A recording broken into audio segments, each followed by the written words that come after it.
대부분의 TV 프로그램들은요, 생방송이 아닌 이상 사전에 녹화를 하죠. 그리고 녹화된 그 내용들을 편집해서 시청자들에게 선보입니다. 녹화 분량이 아무리 많다 해도 편집 그 시간을 피하기 어렵죠. 시청자들이 시청하는 그 시간은 제한되어 있기 때문에 녹화된 그 분량의 상당 부분이 편집될 수밖에 없어요.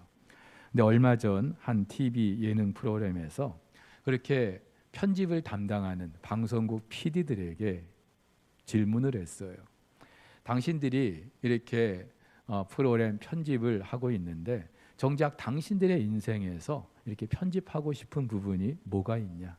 지우고 싶고 감춰버리고 싶은 게 뭐가 있냐? 물어봤어요. 어떤 분은 술 먹고 주정을 했던 때다.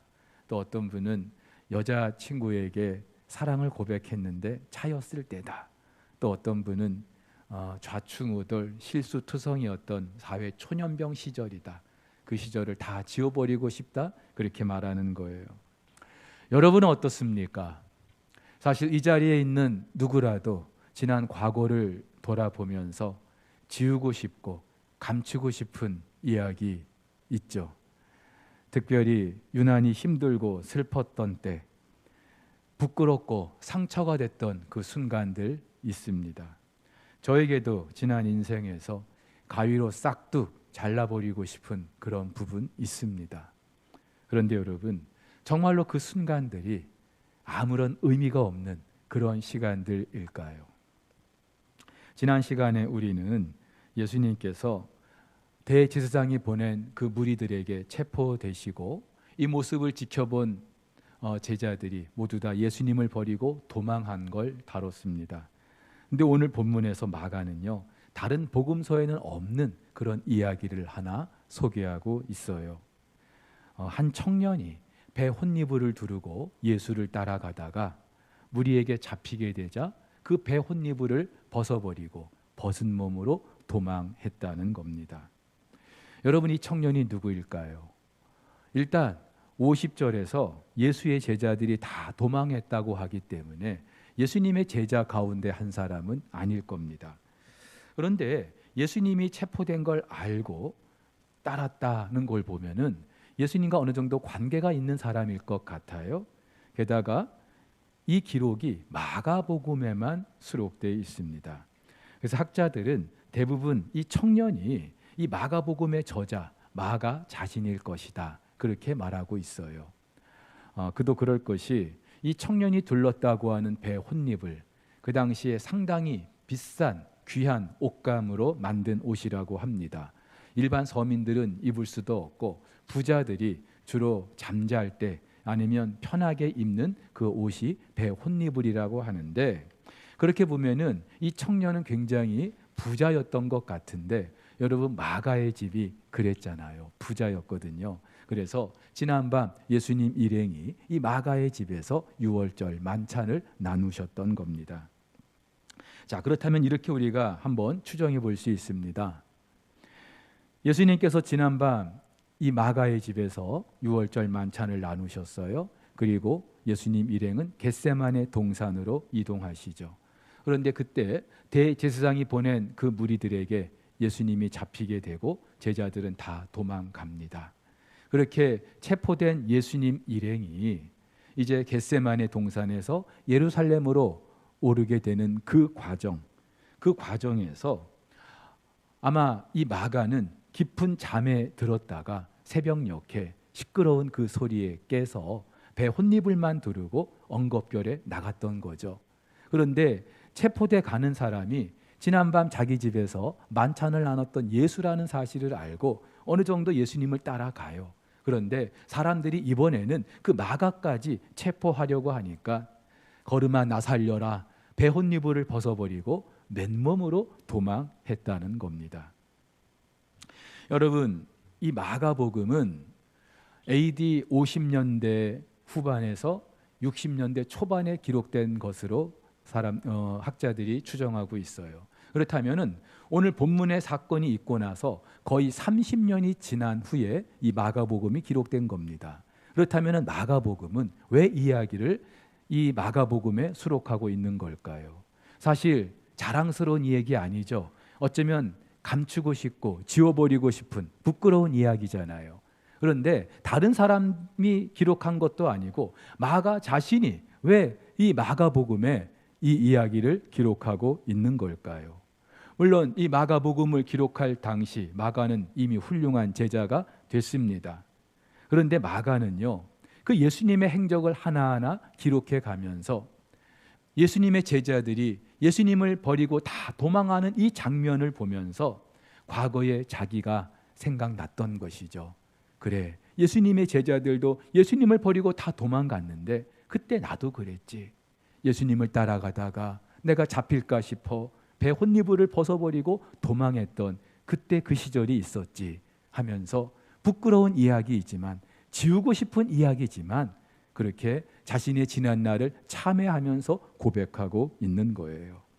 그렇게 볼 때 오늘 이 본문은요, 짧지만 어쩌면 마가의 참회록이라고 말할 수도 있습니다. 근데 여러분, 참회록 되기 위해서는 우선 진지한 자기 반성이 있어야 되겠죠. 지난날 내가 했던 그 일이 정말로 잘못된 것이었다. 너무나 부끄러운 일이었다. 그렇게 생각할 수 있어야 합니다. 아울러서 과거에는 그랬으나 지금은 이렇게 달라졌다라고 하는 것을 드러내 보일 수 있어야 되겠죠. 근데 과연 그렇습니까? 여러분, 마가는 로마식 이름이고요. 그의 히브리식 이름은 요한입니다. 그래서 성경을 보면은 마가 요한이다. 그렇게 기록되고도 있어요. 근데 이 마가의 집이 예수님과 어떤 관계에 있었는지는 알 수 없지만 어쨌든 지난 6월절 만찬을 이 마가의 집에서 나누게 되시죠. 그러니까 이 마가는 그 집 주인의 아들인 거예요. 예수님께서 부활 승천하시고 사도행전에 보면은 약속하신 그 성령을 기다리고 또 그 성령을 받게 된 곳도 바로 이 마가의 집이었습니다. 이때 약 120여 명의 사람들이 모였다고 하니까 마가의 집이 꽤 넓었던 것으로 생각돼요. 그리고 이후에 사도행전을 보면은요, 이 마가의 집은 사도들이 모여서 함께 말씀을 나누고 기도했던 처소였던 것 같습니다. 그래서 사도행전 12장을 보면은 베드로가 옥에 갇혔을 때에 사도들이 이 마가 요한의 집에 모여서 힘써 기도했다고 말하고 있어요. 게다가 여러분, 이 마가의 외삼촌이 누구인지 아십니까? 바로 바나바입니다. 이 바나바, 사도행전 4장을 보면은 레위 사람이라고 말하고 있어요. 그러면서 자기 밭을 팔아서 사도들에게 내놓을 정도로, 그렇게 헌금을 할 정도로 믿음이 신실했던 사람인 것을 알 수 있습니다. 이렇게 볼 때에 마가 요한의 집은 부자이기도 했으나 온 가족이, 인척들이 예수 그리스도께 헌신했던 그런 믿음의 집안이었던 것을 알 수 있어요. 지금으로 하면은 어머니는 권사님이고 외삼촌은 목사님, 그런 믿음의 가정에서 마가가 자랐던 거예요. 자, 그리고 이 마가는요, 어머니 마리아 그리고 외삼촌 바나바의 영향으로, 그리고 이 집을 자주 드나들었던 예수님의 제자들로 인해서 예수님이 어떤 분인지 알게 됐을 것입니다. 어떻게 보면은 우리 가운데 나면서부터 믿는 집안에서 태어나서 모태신앙으로 평생을 그렇게 살아오신 분들하고 다를 게 없을 거예요. 또 그런데 한편으로 생각해 보면은 이렇게 모태신앙, 그렇게 믿는 집안에서 태어나서 자라긴 했으나 인격적으로 예수님을 만난 경험도 없고 신앙적으로 자기 힘으로 할 수 있는 게 하나도 없는 그런 사람일 수도 있죠. 마가가 그럴 수 있다는 거예요. 그래서 오늘 이 본문에서 배 혼니부를 벗어버리고 도망할 정도로 그렇게 너무나 믿음이 약했던 사람인 것을 알 수 있습니다. 그런데 이런 일이 한 번으로 끝나면 괜찮을 텐데요. 사도행전 13장을 보면 이런 이야기가 있습니다. 바울과 바나바가 안디옥 교회에 파송을 받고 제1차 전도 여행을 떠나게 됩니다. 그런데 이때 마가도 동행하게 됩니다. 아마도 외삼촌 바나바가 소개를 했던 것 같아요. 그런데 무슨 일인지 이 마가가 중간에 다시 되돌아가요. 전도 여행을 끝까지 동행하지 않고 되돌아가는 거예요. 사도행전의 저자 누가는 그 이유에 대해서 말하고 있지 않습니다만은 학자들은 이렇게 추정을 합니다. 여러분, 바울이 회심하고 나서 그 바울을 예루살렘 교회 지도자들에게 소개해 준 사람이 바나바입니다. 교회를 핍박하고 예수 믿는 사람을 잡아다가 죽이기까지 했던 그 바울이 갑자기 바뀐 걸 사람들이 인정하지 않았어요. 믿을 수가 없었어요. 그래서 가까이 하려고 하지 않은 거예요. 이때 바나바가 바울을 데리고 예루살렘 교회 그 지도자들에게 소개를 해주면서 바울이 본격적으로 그 전도 사역을 할 수 있도록 길을 열어준 사람이 바로 바나바예요. 그런데 마가가 가만히 보니까는요, 전도 여행을 떠나서 가만히 보니까 바나바가 분명히 주도권을 쥐어야 하는데 오히려 바울이 이 전도 여행의 주도권을 쥐고 있는 걸 보게 된 거예요. 위치가 서로 달라진 걸 알게 된 것이죠.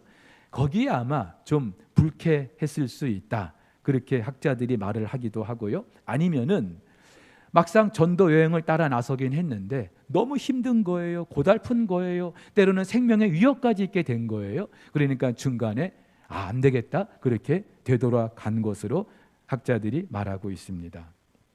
어쨌든 그 이유는 우리가 알 수 없으나 두 번째 전도 여행을 시작하면서 다시 이 마가를 데리고 가자 바나바가 그렇게 권하죠. 그러자 바울은요, 이 바나바와 크게 다투었다 그래요. 안 된다. 마가는 절대 안 된다. 그렇게 크게 다투고 갈라섰어요.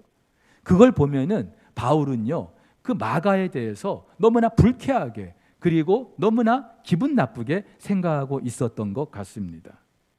여러분, 바울이 회심했을 때 AD 30년대 초중반으로 말하고 있습니다. 예수님이 십자가에 죽으시고 부활 승천하신 후에 얼마 되지 않아서 바울이 회심한 거예요. 그리고 바울의 1차 전도 여행은 AD 40년대 중후반으로 말하고 있습니다. 약 10여 년의 세월이 흐른 거예요. 자, 그렇다면은 마가가 배 혼니부를 벗어버리고 도망한 때로부터 약 10여 년이 지난 후에 사도행전 13장 도중에 되돌아간 그 일이 있었다는 말이죠. 여러분, 예수님이 십자가에 죽으시고 부활 승천하신 후 제자들은요, 성령을 경험합니다. 그리고 왕성하게 복음을 전하죠. 그리고 예루살렘 교회도 하루가 다르게 부흥해 갑니다. 한마디로 예수님이 십자가에 죽으시고 부활 승천하신 이후에 그 10여 년의 기간은 기독교 역사에서 너무나 역동적인 그런 시간이었어요. 그런데 안타깝게도 마가는요, 그 신앙이 제자리였던 것 같아요. 시간이 지나도 변하지 않는, 달라지지 않는 전형적인 모태신앙의 소유자들이 그렇지 않습니까? 어쩌면 이 마가 아쉬울 게 없는 그런 집안 형편 때문에 그랬을 수도 있습니다. 어쨌든 이 사도행전 13장의 기록도 마가 입장에서 볼 때는 정말로 부끄러운 이야기죠. 감추고 싶은 이야기일 수 있습니다. 그런데 여러분, 만약에 마가가 죽는 그날까지 이런 모습이었다면 어쩌면 마가는 이 마가복음을 기록할 수 없었을 거예요. 마가복음 안에 자신의 부끄러운 그 이야기를 결코 기록하지 못했을 거예요. 무슨 말입니까? 마가가 달라지는 거죠. 어떻게 알 수 있습니까? 나중에 바울이 로마의 감옥에 갇히는 일이 있습니다. 근데 그때 이렇게 고백을 해요. 나와 함께 갇힌 아리스다고와 바나바의 생질 마가와 이 마가에 대하여 너희가 명을 받았음에 그가 이르거든 영접하라. 그렇죠? 이 마가에 대해서 바울이 언급하고 있습니다. 그러면서 빌레몬서에서는 이 마가를 일컬어서 나의 동역자다 그렇게 말을 하고요. 디모데전서에서는 후서에서는 디모데에게 이렇게 부탁합니다. 네가 올 때에 마가를 데리고 와라. 그가 나의 일에 유익하니라. 그렇게 말하고 있습니다. 그렇죠? 한때는 바울의 마음을 상하게 했던 사람이에요. 그것 때문에 바나바와 다투고 갈라서게 했던 빌미를 제공했던 사람이 마가예요. 그 정도로 신앙이 인격이 성숙하지 못했던 사람이 마가였습니다. 어쩌다가 믿는 집안에서 또 인척들의 도움으로 사도들처럼 복음을 전하는 그 일에 헌신하게 되기는 했지만 오히려 주변의 사람들에게 교회에 도움이 되기보다는 상처를 입혔던 사람이 마가였다는 거예요. 그런데 이 마가가 바뀐 거죠. 여러분, 바울이 자기의 서신서에서 그렇게 고백하고 있는 걸 보면은 단지 마가와 화해한 정도가 아니라 마가는 내 이 사역에 너무나도 없어서는 안 될 귀한 사람이다. 지금 그렇게 인식하고 있는 거예요. 무슨 말이에요? 마가가 달라졌다는 말이죠. 게다가 초대 교부의 그 전승에 따르면은 마가는요, 베드로의 수행 비서처럼 베드로가 복음을 전하는 곳곳을 다니면서 베드로가 아람어로 설교할 때에 그것을 라틴어나 헬라말로 번역하고 통역했던 사람이라고도 합니다. 그래서 학자들은 아마도 이 마가가 예수님을 인격적으로 만나게 했던 사람, 아마 베드로였을 것이다. 베드로와 그렇게 친하게 지냈고 실제로 마가복음을 보면은 베드로에 관한 기록이 유난히 많아요. 아마도 마가는 베드로로부터 예수님의 그 행적에 관한 이야기들을 소개받았겠죠. 그래서 이 마가복음을 일컬어서 베드로의 복음이다, 그렇게 또 말하기도 합니다. 어쨌든 베드로도 이 마가에 대한 남다른 애정이 있었어요. 여러분, 그럴 수밖에 없죠. 베드로도 마가처럼 아픈 기억이 있잖아요. 부끄러운 기억이 있잖아요. 3번이나 예수님 모른다고 부인했던 그런 기억이 있잖아요. 그렇기 때문에 이 마가가 남달리 생각됐던 거예요. 그래서 베드로 전서에서는 이 마가를 내 아들이다, 그렇게 말하고도 있습니다. 이런 마가가 말년에는요, 이집트에서 복음을 전하게 되고 알렉산드리아 교회를 세우게 됩니다. 그리고 나중에는 이교도들에게 체포가 되고 목에 밧줄이 묶인 채 화형에 처해집니다. 순교를 한 거예요.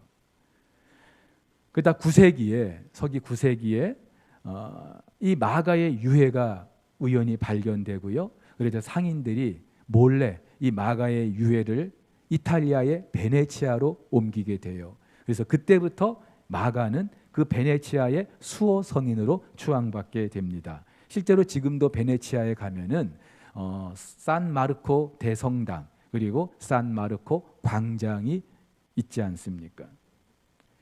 여러분, 그렇죠? 비록 예수님의 12 제자 가운데 한 사람은 아니었으나 이 마가는요, 예수님의 그 행적을 소개하는 복음서의 첫 번째 저자로, 그리고 북아프리카 그 알렉산드리아 교회의 교부로 그렇게 하나의 미랄이 됐던 겁니다.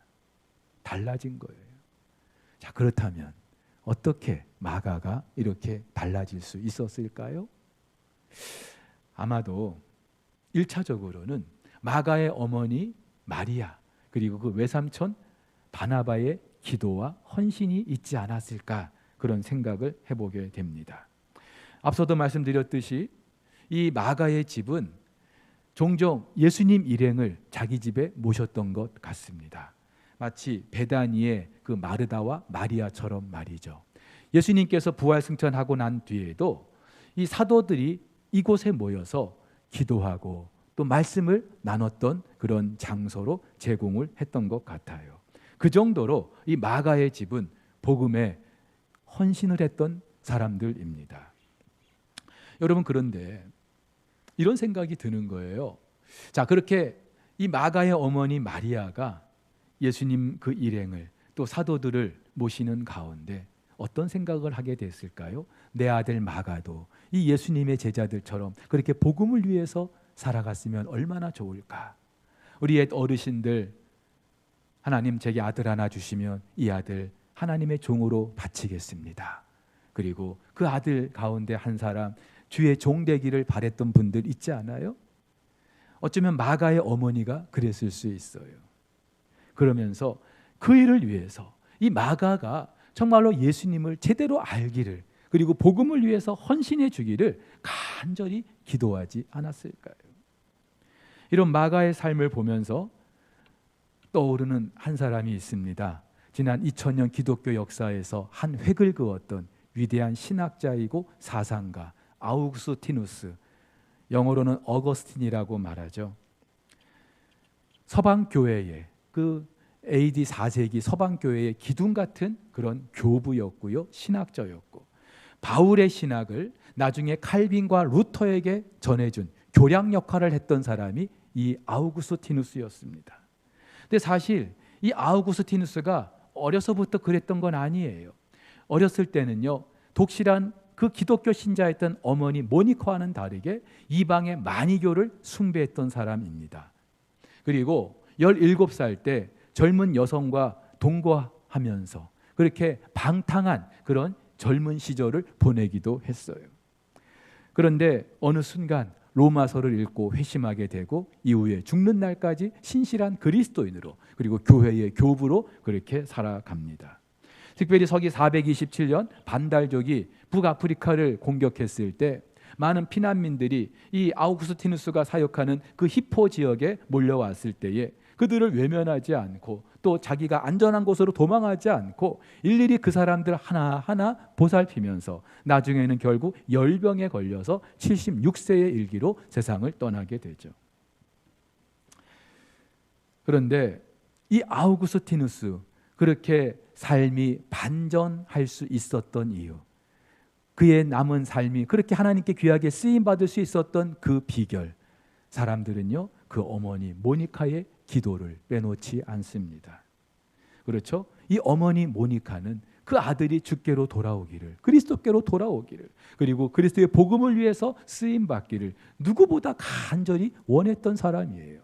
심지어 죽는 순간까지 이런 유언을 남겼다고 합니다. 내 몸은 어디에 묻어도 좋다. 그 일로 인하여 조금 더 염려하지 말라. 단 한 가지만 너희에게 부탁한다. 너희들이 어디에 있든지 주님의 제단에서 나를 기억해다오. 그렇죠. 어머니 모니카는요 죽음이 두렵지 않았어요. 왜? 부활의 소망이 있기 때문에. 그러면서 부활 후에 영광스러운 주님을 만나게 될 것이기 때문에 굳이 자기의 시신을 비싼 옷으로 감싸거나 또 향유를 바르거나 아니면 자기를 위해서 비석을 세우거나 고향 땅에 묻어달라는 그런 유언 남기는 대신에 나에게 유언이 딱 하나 있다면 너희들 예수 잘 믿는 거야. 그거 하나뿐이었어요. 그런데 그렇게 기도했던 기간이 무려 30년이 넘어요. 3년도 아니고 30년. 얼마나 긴 시간입니까? 근데 보세요. 아무리 오랜 세월이 걸렸어도 하나님은 그 어머니 모니카의 기도를 외면하지 않으시고 때가 되어서 기도에 응답해 주시는데, 그가 예수를 알고 그리스도께 헌신한 정도가 아니라 기독교 역사에서 한 획을 그을 만한 그런 위대한 인물로 그가 세워지게 하시는 거예요.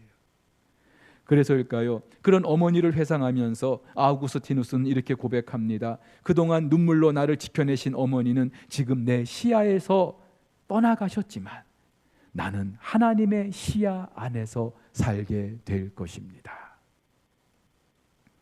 아우구스티누스가 그랬듯이 마가도 어쩌면 그 어머니 마리아의 그 눈물의 기도가 그의 삶을 바꿔놓지 않았을까요? 사실 우리 교인들 가운데도 이런 분들 많이 계셔요. 우리 어르신들 가운데 자녀를 위해서 눈물로 기도하는 분들 계셔요. 우리 아이들 어렸을 때는 정말로 예수 잘 믿었는데, 중고등학교 시절에도 정말로 신앙생활 잘했는데 어느 순간부터 주님 곁을 떠나 있고, 그렇게 기도를 해도 아직도 돌아오지 않는 그런 자녀들을 보면서 안타까워하는 우리 부모님들 계셔요.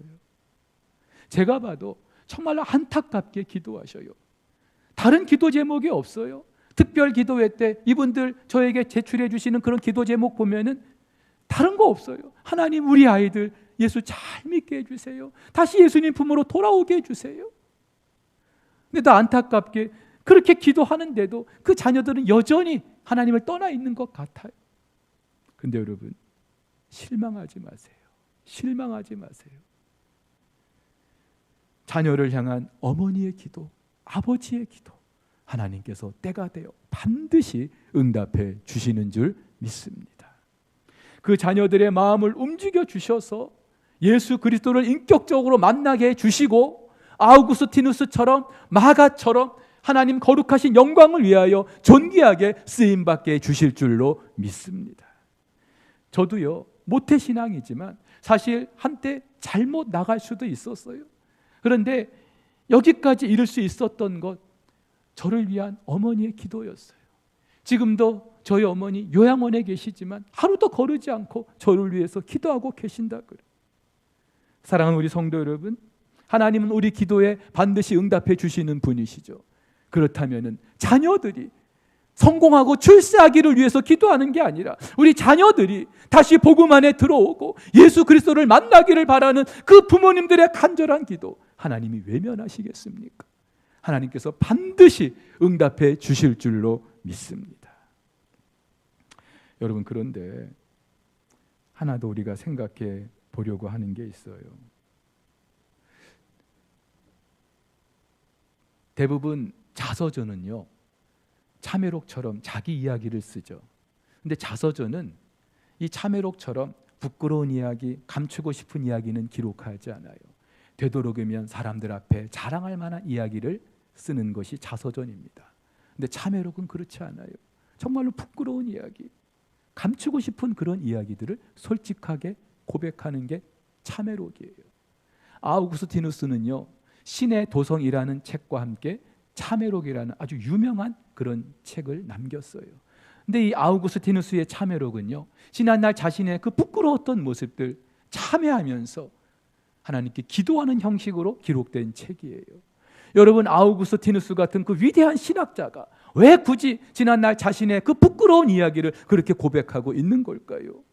마가는 왜 이 복음서에서 자신의 그 부끄러운 이야기를 다시 한번 거론하고 있는 걸까요? 여러분, 누구나 사실 이런 이야기 있잖아요. 저도 그렇고 여러분들도 그렇고. 믿음의 조상 아브라함이라고 하지만 아브라함도요, 하갈을 통하여서 이스마엘을 낳았던 건 숨기고 싶은 이야기 있었어요. 애굽에 내려가서 자기 아내를 누이라고 그렇게 말했던 너무나 부끄러운 이야기 있어요. 다윗은 어떻습니까? 밧세바를 취해서 아내로 삼았던 그 너무나 부끄러운 이야기. 베드로는 또 어떻습니까? 3번씩이나 예수님을 모른다고 부인했던 것, 아마 지옥에 있으면 팍팍 지워버리고 싶었을 거예요. 바울도 예수 믿기 전에 주님의 교회를 그렇게 핍박했던 그 기억들, 평생 어쩌면 바울을 괴롭혔던 꼬리표처럼 따라다니는 그런 일이었을 겁니다. 근데 여러분, 내가 지운다고 지워지는 이야기도 아닙니다만은, 그러나 내 인생 가운데 그 이야기들을 굳이 감추고 또 지워버리지 않아도 되는 이유, 그런 지난 날이 있었기 때문에 지금의 내가 있다는 사실 때문이죠. 여러분, 우리 인생 좋은 것만 있지 않잖아요. 자랑할 만한 것만 있지 않잖아요. 우리 인생을 통으로 볼 때에 그 중간중간 얼마나 부끄러운 일들이 있습니까? 그러나 여러분, 우리 인생은요, 그 중간중간 그 부끄럽고 감추고 싶은 이야기들이 있음으로 말미암아 우리의 인생은 의미가 있는 거예요. 무엇보다 우리 그리스도인들에게 그 감추고 싶고 부끄러운 이야기는요, 더 이상 내가 아니라 나를 향한 하나님의 그 은혜를 자랑하게 하는, 하나님의 그 은혜를 돋보이게 하는 그런 이야기이기 때문에 그렇습니다. 여러분, 그렇습니다. 숨기고 싶고 지워버리고 싶은 그런 이야기가 있어도 그것을 감히 고백할 수 있는 이유, 그럼에도 불구하고 감당할 수 없는 하나님의 은혜가 나를 여기까지 이르게 하였습니다. 우리는 그 고백을 할 수 있기 때문이에요. 그래서 아우구스티누스는 자기 참회록에서 이렇게 고백해요. 나의 선한 행위는 당신의 작품이며 당신의 선물입니다. 그러나 나의 악한 행위는 나의 실수이며 당신의 벌을 받아 마땅한 것입니다. 그렇죠. 자신의 그 의롭고 자신의 그 자랑할 만한 그런 삶은 자신의 지난 과거와 비교해 볼 때에 너무나도 정말로 비교할 수조차 없지만, 그러나 하나님의 은혜라는 사실을 아우구스티누스가 고백하는 거예요. 바울도 그랬어요. 여러분, 사도행전을 보면은 바울이 지나간 자신의 그런 일들을 간증 형식으로 고백하는 때가 2번 있습니다. 그런데 그때마다 바울은요, 자기가 지난날 예수 그리스도를 믿는 사람들 잡아다 옥에 가두고 핍박했던 그 일을 빼놓질 않아요. 바울 같은 대사도가 왜 그런 부끄러운 이야기를 그렇게 고백하고 있는 걸까요? 이유가 있기 때문이죠. 내가 과거에는 이런 사람이었습니다. 그러나 나를 향한 우리 주님의 그 사랑, 감당할 수 없는 십자가 그 은혜가 나를 여기에 있게 하였습니다. 여러분, 그래서 바울의 그 서신서를 보면은요, 시간이 지나면서 그 은혜의 깊이가 더 깊어지는 걸 알 수 있어요. 증거가 있어요. 고린도전서 15장을 보면은요, 바울이 이렇게 고백합니다. 나는 만삭되지 못하여 난 자 같은 사람입니다. 사도 중에 지극히 작은 자입니다. 근데 이 고린도전서를 기록했을 때는요, 바울이 3차 전도 여행 중에 에베소서에서 기록한 책이에요. 근데 그 이후에 전도 여행을 마치고 로마의 감옥에 있을 때 에베소서를 기록하는데, 에베소서에서는 바울이 이렇게 고백해요. 나는 모든 성도 중에 지극히 작은 자보다 더 작은 자입니다. 앞서는 사도와 비교를 했다면 지금은요, 사도가 아니라 모든 성도들보다, 그들 중에 제일 작은 자보다 나는 더 작은 자입니다. 그렇게 고백하는 거예요. 근데 여기서 끝나지 않아요. 그가 말년에 기록했던 디모데 전서를 보면은 나는 죄인 중에 괴수입니다. 죄인 중에 괴수입니다. 그렇게 고백을 해요. 여러분, 이게 거꾸로 돼야 되지 않습니까? 예수 처음 믿고 나서 내가 죄인 중에 괴수입니다. 그렇게 고백하고, 조금 지나고 나서 나는 모든 성도 중에 지극히 작은 자보다 더 작은 자입니다. 그렇게 체면치레로 예의상 그렇게 고백해야 되지 않아요? 그리고 더 나아가서는 모든 사도들보다 나는 더 작은 자입니다. 체면치레로 그렇게 고백할 수 있어요. 근데 바울은 그렇지 않았어요. 오히려 시간이 지나면 지날수록 그가 하나님의 그 영광을 위하여 귀하게 쓰임받으면 받을수록 바울은요, 나는요 정말로 아무것도 아닙니다. 그러면서 그 인생 말년에 나는요 죄인 중에 괴수입니다. 그렇게 고백을 하는 거예요. 왜요? 바울이 이렇게 고백할 수 있었던 이유가 뭐예요? 바울을 향한 예수 그리스도의 그 감당할 수 없는 사랑, 그 은혜를 기억했기 때문이죠. 과거에 아무리 그런 흉한 허물이 있고 잘못이 있고 부끄러운 이야기가 있다 할지라도 그 모든 것을 다 덮어버릴 수 있는 하나님의 놀라운 사랑을 경험했기 때문이에요. 근데 우리는 그렇지 못해요. 여러분, 저만 봐도 목사 안수 받을 때 눈물을 펑펑 쏟으면서 감격했어요. 나 같은 사람을 목사로 세워주시니 얼마나 감사합니까? 그런데요, 목사 장립을 받고 목사로 사역을 하는 동안에 나도 모르게 목이 고다지는 거예요. 부목사 때 다르고 담임 목사 때 다르고. 저만 그렇습니까? 여러분들도 마찬가지 아니에요? 집사로, 장로로, 권사로 임직 받을 때 정말로 그 초심은 간대었고, 시간이 지나면서 내가 낸데 하면서 그렇게 나를 내세우는 게 우리들 아닙니까? 왜 그래요? 하나님의 은혜가 우리 안에 지금 고갈되고 있기 때문이죠. 참회록이 아니라 누구나 다 자서전을 쓰려고 하는 거예요.